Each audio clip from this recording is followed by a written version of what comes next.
인간도 아니고 대한민국 최대 조직의 보스. 그를 두려워하지 않는 자가 없었다. 그런 그의 몸에 수백 년의 원한을 품은 신이 깃들었다. 신도 아니고 가장 위험한 존재가 탄생했다. 피의 제국. 도시의 심장이 잠든 시간, 화려한 네온 사인이 유일한 별빛이 되어주는 펜트하우스였습니다. 통유리창 너머로 검은 강물처럼 흐르는 도시의 야경이 한눈에 들어왔습니다. 최고급 가죽 소파에 깊숙이 몸을 묻은 김태수는 말없이 얼음이 담긴 위스키 잔을 흔들고 있었습니다. 잔 속에 얼음이 부딪히는 소리만이 값비싼 정적을 깨뜨렸습니다. 그의 얼굴에는 어떤 감정도 떠오르지 않았지만 그 존재만으로도 방 안의 공기는 얼음장처럼 차가웠습니다. 맞은편에는 무릎을 꿇은 채 고개를 숙인 남자가 가늘게 떨고 있었습니다. 그래서 내 돈이 어디로 갔다는 건가? 다시 한번 말해봐. 내가 이해를 잘못해서. 김태수의 목소리는 나직했지만 그 안에는 쌀쌀한 칼날이 숨어 있었습니다. 남자는 감히 고개를 들지 못한 채 땀으로 축축한 이마를 바닥에 조아렸습니다. 그의 옆에는 김태수의 오른팔 이준호가 그림자처럼 서 있었습니다. 이준호의 손에는 묵직한 야구방망이가 들려 있었지만 그는 김태수의 지시가 있기 전까지 미동도 하지 않았습니다.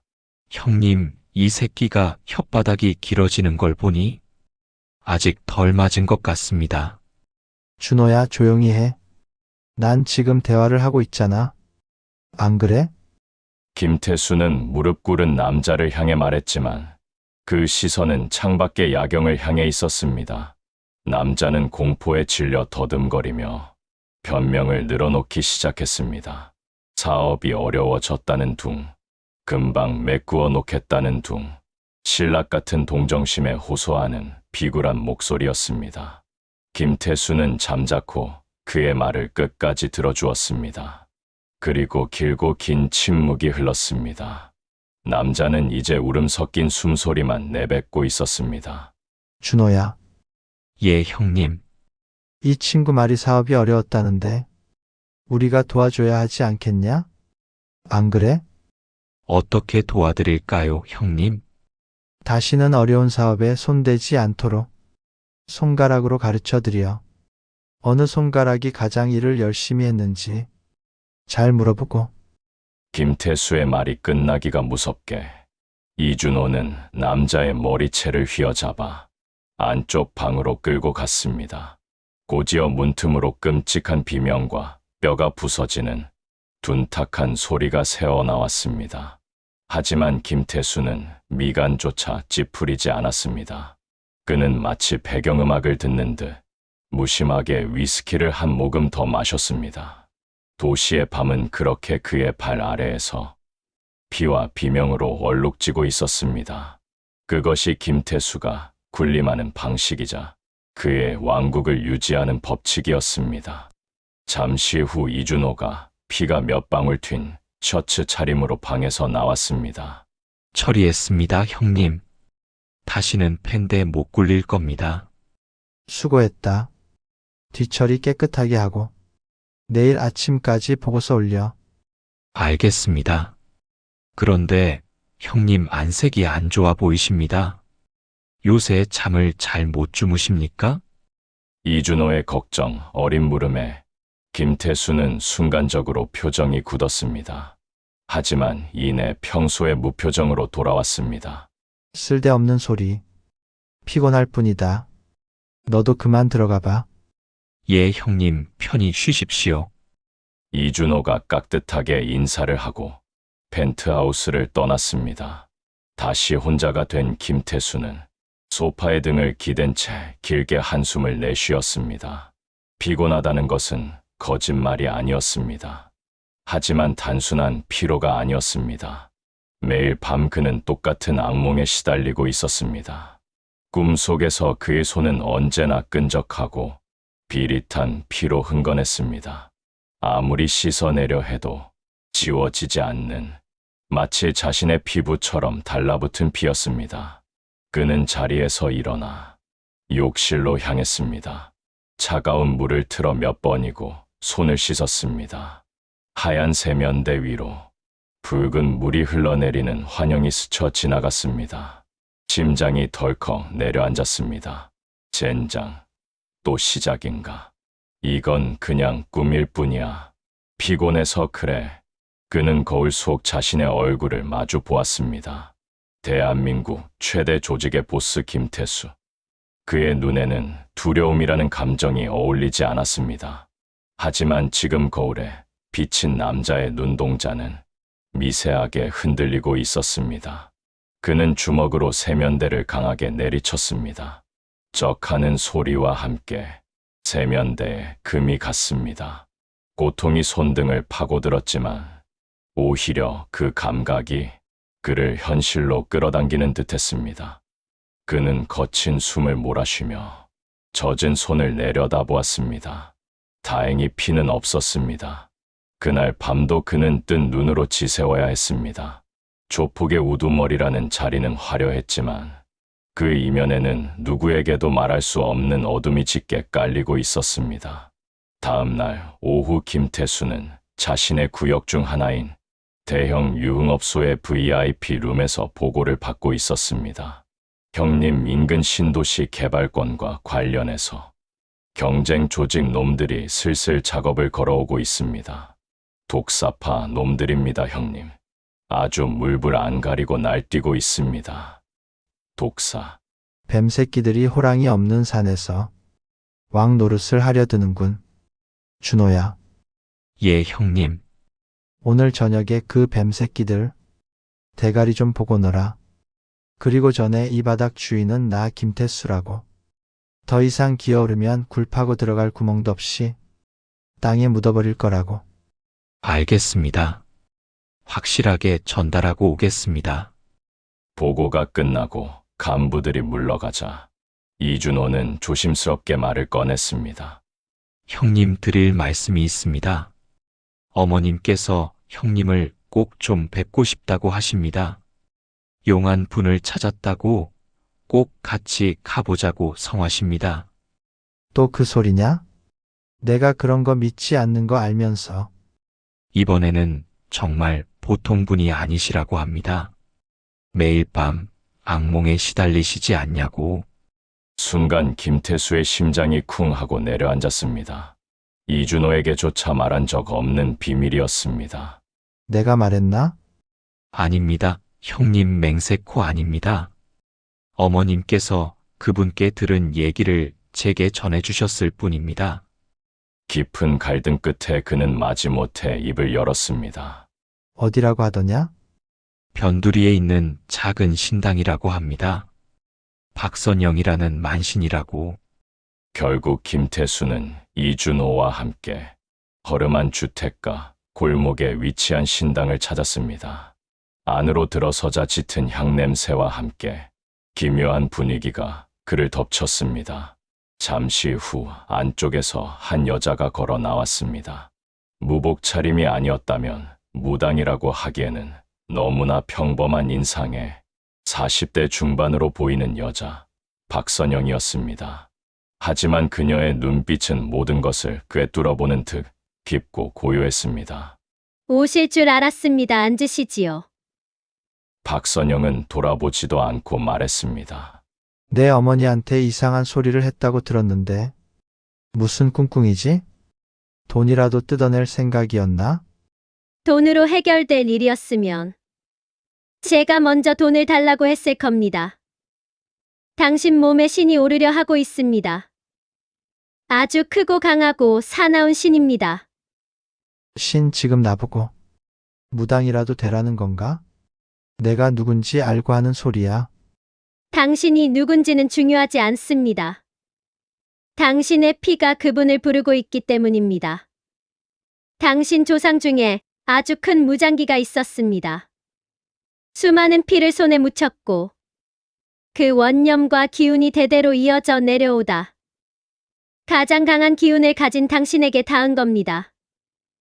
그분이 당신의 몸을 빌려 다시 세상에 나오려 하고 있습니다. 그래서 내가 매일 밤 꿈에서 피를 본다는 건가? 그건 꿈이 아닙니다. 경고입니다. 신내림을 받으셔야 합니다. 거부하면 당신이 아끼는 것들부터, 가장 가까운 사람들부터 피를 보게 될 겁니다.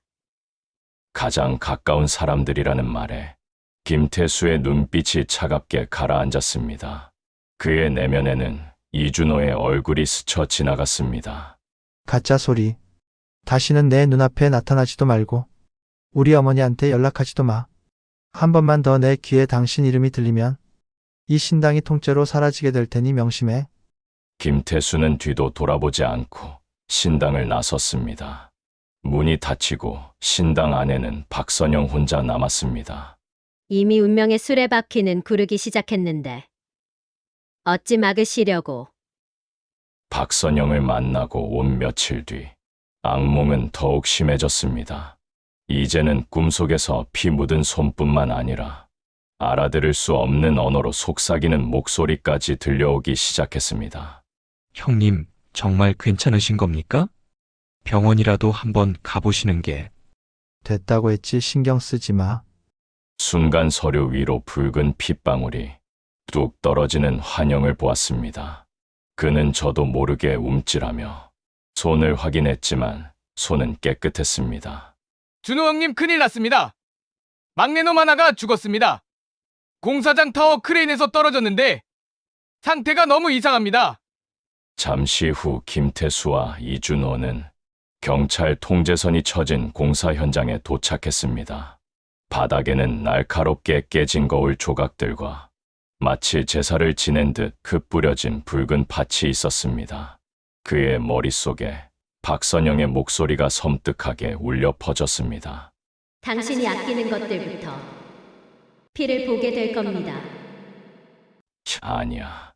이건 그냥 우연일 뿐이야. 하지만 현장을 떠나 차에 오르는 순간 그는 자신의 양복 주머니에서 차가운 금속성 감촉을 느꼈습니다. 그것은 낡고 작은 노쇠 방울이었습니다. 언제 어디서 들어왔는지 전혀 기억에 없었습니다. 흔들자 딸랑하는 맑지만 섬뜩한 소리가 났습니다. 형님, 아무래도 독사파 놈들 짓 같습니다. 아니, 그놈들 짓이 아니다. 이건 다른 문제다. 그날 밤 김태수는 펜트하우스에서 홀로 술을 마셨습니다. 갑자기 거실의 모든 조명이 펑 소리를 내며 한꺼번에 꺼졌습니다. 칠흑 같은 어둠이 그를 덮쳤습니다.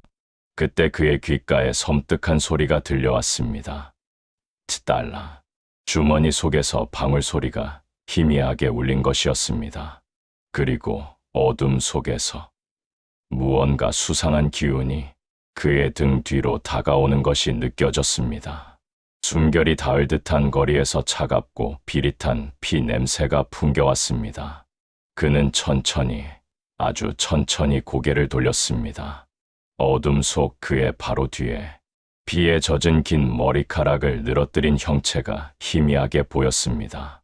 그것은 분명 사람이 아니었습니다. 누구냐? 형체는 대답 대신 썩어 문드러진 손을 들어 그의 어깨를 향해 뻗어왔습니다.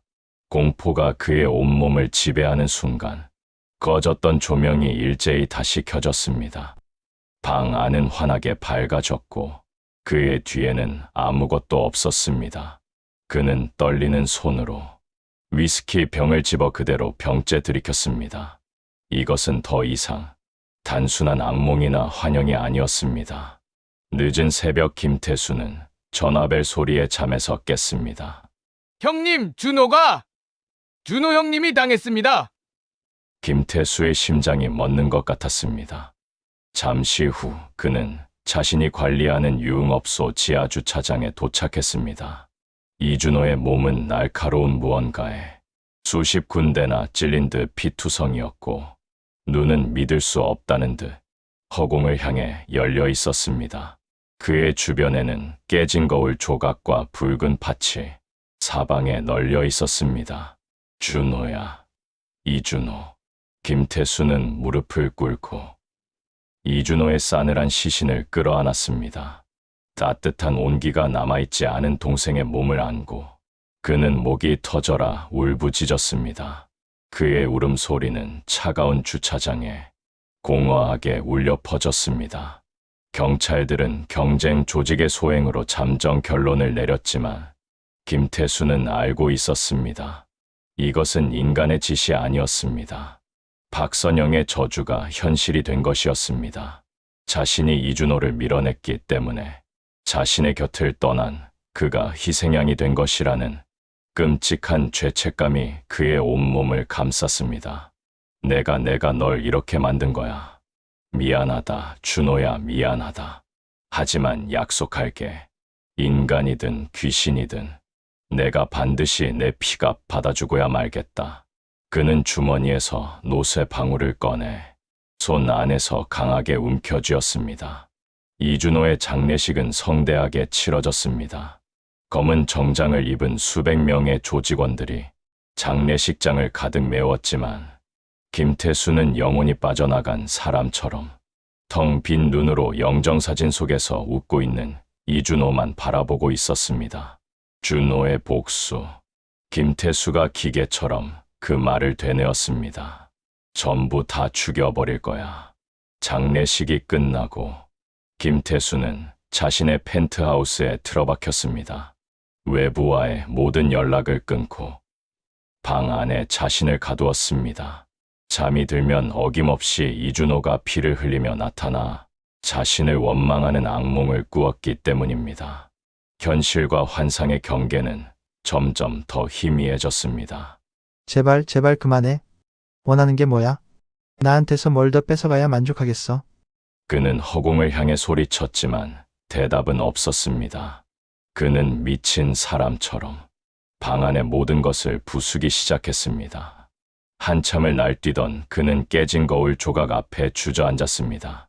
거울 속에는 짐승처럼 헝클어진 머리에 광기 어린 눈을 한 남자가 있었습니다.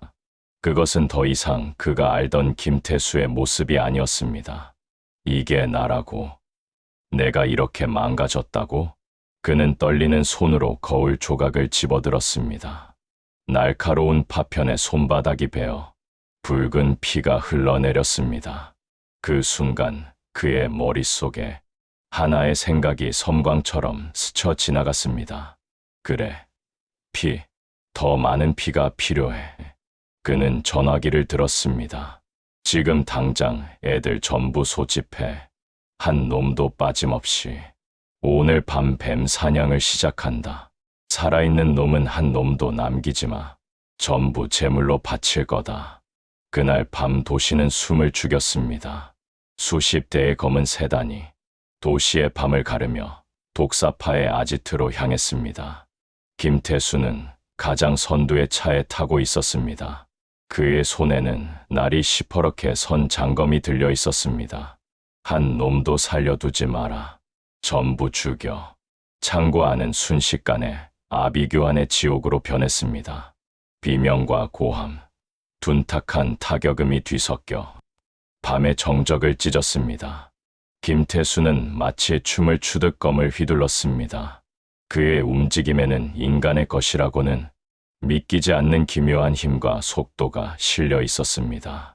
피가 분수처럼 솟구쳐 김태수의 얼굴을 적셨지만 그는 눈 하나 깜박하지 않았습니다. 살 살려주시오. 김 회장, 우리가 잘못했어. 이준호의 죽음은 우리와 상관없단 말이오. 이제 상관 있게 됐어. 너희들의 피가 내 동생의 제사상이 될 테니까. 학살은 오래 걸리지 않았습니다. 창고 바닥은 시체와 피로 강을 이루었습니다. 김태수는 피로 물든 자신의 손을 내려다보았습니다. 더 이상 환영이 아니었습니다.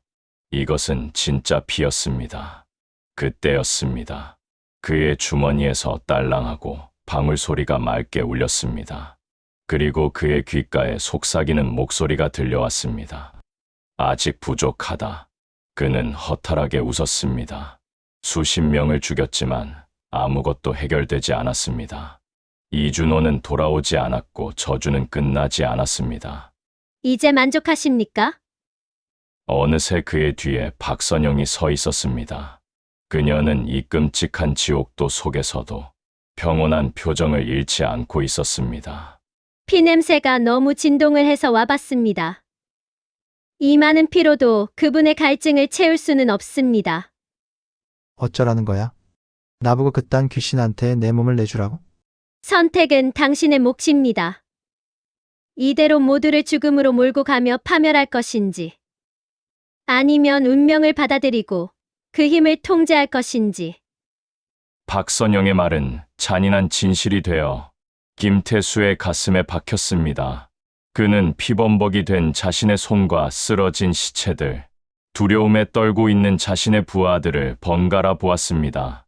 그는 천천히, 아주 천천히 박선영을 향해 고개를 끄덕였습니다.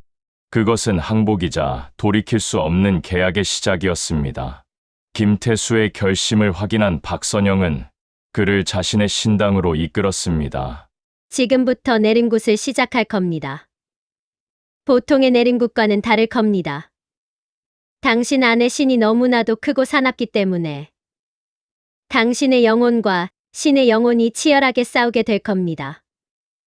여기서 당신이 지면 당신의 영혼은 그분에게 완전히 잡아먹혀 미쳐버리거나 육신이 그 기운을 감당하지 못해 죽게 될 겁니다. 박선영이 징을 치자 낮고 깊은 소리가 신당을 가득 메웠습니다. 그녀는 방울을 흔들며 신을 부르는 주문을 외우기 시작했습니다. 순간 그의 몸이 격렬하게 떨리기 시작했습니다. 온몸에 피가 역류하는 듯한 끔찍한 고통과 함께 차가운 기운이 그의 정수리를 뚫고 들어오는 것이 느껴졌습니다. 그의 눈앞에는 수많은 환영들이 스쳐 지나갔습니다. 자신이 저질렀던 과거의 모든 악행들, 피를 흘리며 죽어가던 사람들, 그리고 이준호의 마지막 모습까지 고지어 전혀 다른 기억들이 밀려들어왔습니다. 흙먼지가 날리는 전쟁터, 말을 타고 칼을 휘두르는 장수의 모습, 적들의 피가 사방에 튀고 함성 소리가 천지를 진동하는 낯설지만 익숙한 풍경이었습니다. 그것은 그의 몸을 차지하려는 조상신의 기억이었습니다. 내 놈의 몸은 이제 나의 것이다. 이 나약한 육신을 빌어 나는 다시 피의 강을 만들고 나의 왕국을 세우리라.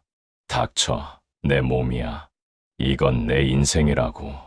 김태수는 필사적으로 저항했습니다. 그래, 난 더 이상 잃고 싶지 않아. 내 식구들을, 내 왕국을 내 손으로 지킬 거야. 당신의 힘이 필요해 하지만 내 방식대로 쓸 거다. 내 몸의 주인은 나 김태수야. 장군의 형상은 잠시 머뭇거리더니 이내 검은 연기처럼 변해 김태수의 몸 안으로 빨려 들어갔습니다. 두 개의 거대한 의지가 하나로 합쳐지는 순간 신당 전체가 강풍에 휩싸인 듯 흔들렸고 제사상의 촛불이 모두 꺼졌습니다. 한참의 시간이 흐른 후 모든 것이 멎었습니다. 김태수가 천천히 몸을 일으켰습니다. 그의 얼굴은 이전과 같았지만 눈빛은 완전히 다른 사람의 것이었습니다. 인간의 감정이라고는 찾아볼 수 없는 깊고 차가운 심연과도 같은 눈. 그러면서도 그 안에는 모든 것을 꿰뚫어보는 듯한 날카로운 지성과 강렬한 의지가 함께 담겨 있었습니다. 끝났나? 이제 당신은 무당입니다. 강신무입니다. 김태수는 자신의 손을 들어 천천히 펼쳐보았습니다. 더 이상 피 묻은 손의 환영은 보이지 않았습니다. 대신 그의 손바닥 안에서 세상을 쥐고 흔들 수 있을 것 같은 거대하고 강력한 힘의 흐름이 느껴졌습니다. 그는 기묘한 미소를 지었습니다. 그것은 구원받은 자의 미소가 아니었습니다. 더 큰 힘을 손에 넣은 포식자의 미소였습니다. 내림굿을 마친 김태수는 완전히 다른 사람이 되어 있었습니다. 그는 더 이상 밤마다 찾아오는 환영과 악몽에 시달리지 않았습니다. 오히려 그는 이제 자신의 의지대로 보이지 않는 것들을 보고 들리지 않는 것들을 들을 수 있게 되었습니다. 며칠 후 김태수는 조직의 모든 간부들을 소집했습니다. 준호의 죽음은 독사파 놈들의 짓이 아니었다. 우리 구역을 넘보는 더 큰 놈들이 배후에 있다. 곧 그 놈들이 움직일 거다. 하지만 걱정할 것 없어. 이제부터는 내가 전부 다 보이니까. 그날 이후 김태수의 방식은 완전히 바뀌었습니다. 그는 더 이상 폭력과 협박에만 의존하지 않았습니다. 대신 자신의 새로운 능력을 사용하여 적들의 미래를 읽고 그들의 약점을 파고들었습니다. 회장님, 태평건설에서 이번 신도시 입찰권에 사활을 걸고 있습니다. 태평건설 사장 이름이 뭐지? 김태수는 눈을 감고 그의 이름을 나지막하게 읊조렸습니다. 잠시 후 그는 실소를 터뜨리며 눈을 떴습니다. 걱정할 것 없다. 그 자는 사흘 뒤 내연녀와 함께 있는 사진이 아내에게 발각되어 집안이 풍비박산날 거다. 회사 주식은 폭락할 거고 입찰에 신경 쓸 겨를도 없게 되겠지. 우린 그냥 가만히 앉아서 떡을 받아 먹기만 하면 돼. 며칠 뒤 김태수의 말은 틀리지 않고 현실이 되었습니다. 조직원들은 김태수를 단순한 보스가 아닌 진적인 존재로 숭배하기 시작했습니다. 마지막 남은 경쟁 조직의 보스가 그의 앞에 끌려왔습니다. 제발 살려주십시오, 회장님. 가진 것을 다 바치겠습니다. 평생 그림자처럼 살겠습니다. 내 놈의 관상을 보니 1년 뒤에 폐암으로 고통스럽게 죽을 상이구나. 그 고통을 1년이나 겪게 할 수는 없지. 내가 오늘 편안하게 보내주마. 신의 자비라고 생각해라. 그는 더 이상 사람을 죽이는 것에 죄책감을 느끼지 않았습니다. 그의 폭력성은 신성이라는 이름 아래 더욱 잔혹하고 정교해졌습니다. 어느 늦은 밤, 김태수는 이준호의 사진이 놓인 자신의 펜트하우스에서 홀로 술잔을 기울이고 있었습니다.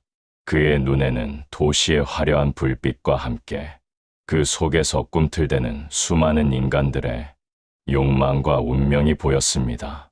그는 술잔을 들어 허공에 건배했습니다. 봤지? 준호야. 이게 형이 만든 새로운 세상이야.